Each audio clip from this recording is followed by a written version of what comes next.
Hello friends, मैं आशीष आप सभी का स्वागत करता हूं गेट माय यूनिवर्सिटी के इस यूट्यूब चैनल पे। उत्तर प्रदेश की नीट यूजी 2024 की रिजल्ट डिक्लेयर हो गई और जैसा एक्सपेक्टेड था कि कट ऑफ हायर साइड पे रहेगा वैसा ही देखने के लिए मिल रहा है।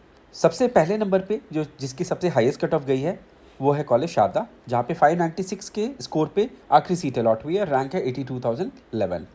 Followed by SRMS Bareilly 579, Hind Barabanki 576, Hind Sitapur 556, Muzaffarnagar 551, KD medical college 530, Subharti की जो नॉन माइनॉरिटी सीट्स है वहाँ पे 521, रोहिलखंड बरेली 510। इसी तरीके से जो सबसे लोएस्ट कट ऑफ रहा है वो रहा है KMC मेडिकल कॉलेज, जो कि महाराजगंज में इसी साल आया है।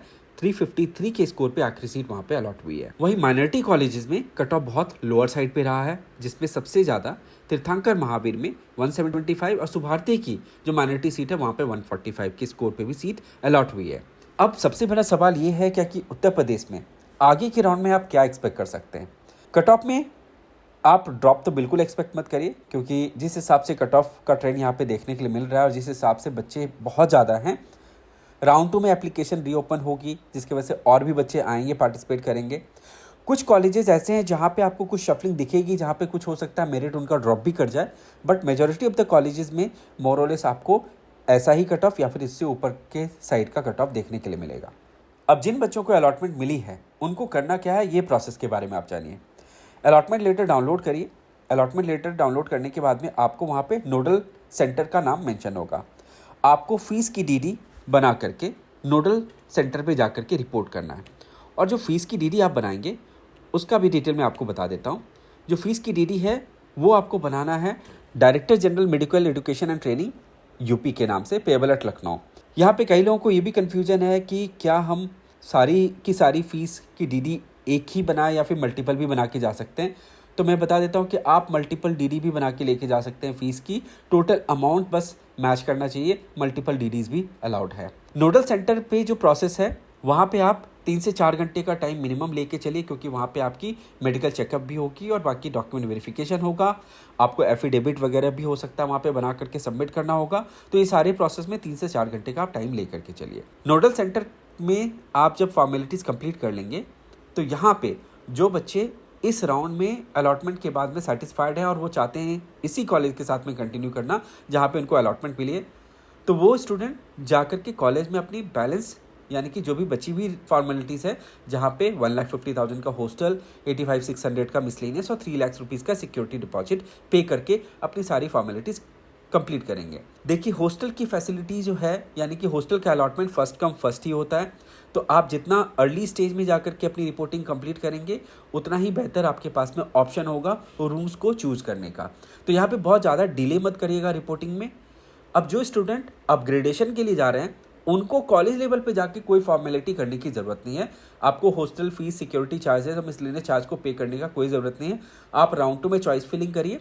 अपग्रेडेशन मिलता है तो नए कॉलेज में आप बाकी की फॉर्मेलिटीज़ करिएगा। अगर अपग्रेडेशन नहीं मिलता है तो आप कॉलेज में जाकर के रिपोर्टिंग कर दीजिएगा।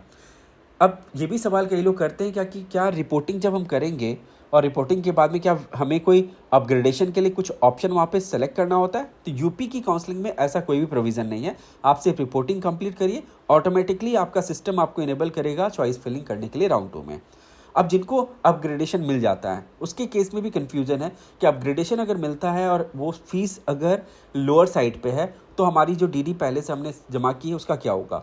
तो अगर डिफरेंस अमाउंट आपका लोअर साइड पे है तो आपको वो रिफंड किया जाएगा। अगर एक्सेस हो रहा है तो आपको सिर्फ वो एक्स्ट्रा जो अमाउंट है उतने अमाउंट का ही DD आपको बना करके लेके जाना है। अब कोई बच्चा अगर रिपोर्ट करता है और रिपोर्ट करने के बाद में सवाल ये है कि अगर MCC के राउंड 2 में उनको कोई कॉलेज अलॉट हो जाता है और वो चाहते हैं क्या कि यूपी की काउंसलिंग से वो एग्जिट करना, तो उनके लिए ऑप्शन यही है कि राउंड 2 की चॉइस फिलिंग से 2 दिन पहले उनको एग्जिट लेना होगा।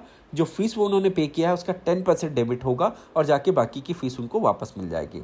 अगर राउंड 2 के बाद मॉपअप राउंड में आप जाकर के इसी प्रोसेस को करते हैं कि आप एग्जिट लेना चाहते हैं, तो मॉपअप राउंड के चॉइस फिलिंग से 2 दिन पहले अगर आप लेंगे तो वहाँ पे 50% ऑफ द फीस आपकी डेबिट हो जाएगी, आपको बैलेंस अमाउंट वापस कर दिया जाएगा। तो ये ओवरऑल प्रोसेस है आपकी यूपी की अलॉटमेंट के बाद के रिपोर्टिंग के प्रोसेस का। डॉक्यूमेंट को भी लेकर के काफ़ी कन्फ्यूजन्स रहती है स्टूडेंट्स को, और बहुत डिफ़िकल्टी भी फेस वो करते हैं जब रिपोर्टिंग के लिए जाते हैं। हमने कई सालों में देखा है कि इस तरह की सिचुएशन आई है जहाँ पे कुछ ना कुछ डॉक्यूमेंट वो मिस आउट कर जाते हैं, जिसकी वजह से वहाँ पे उनको बहुत परेशानियाँ फेस करनी पड़ती है।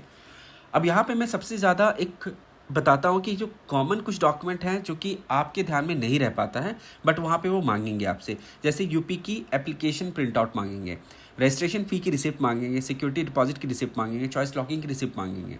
तो ये कुछ ऐसे डॉक्यूमेंट जो कि आप ध्यान से कैरी करिएगा।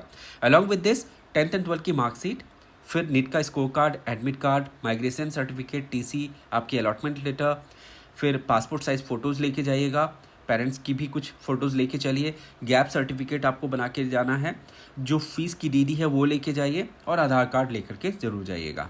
तो ये सारे डॉक्यूमेंट हैं जो कि आप लेकर के ज़रूर जाइए नोडल सेंटर पे। इसके ऊपर में और भी डिटेल वीडियोस हम आपके सामने लेकर के आएंगे हमारे साथ में, तब तक जुड़े रहिए। Thank you and wish you all the best.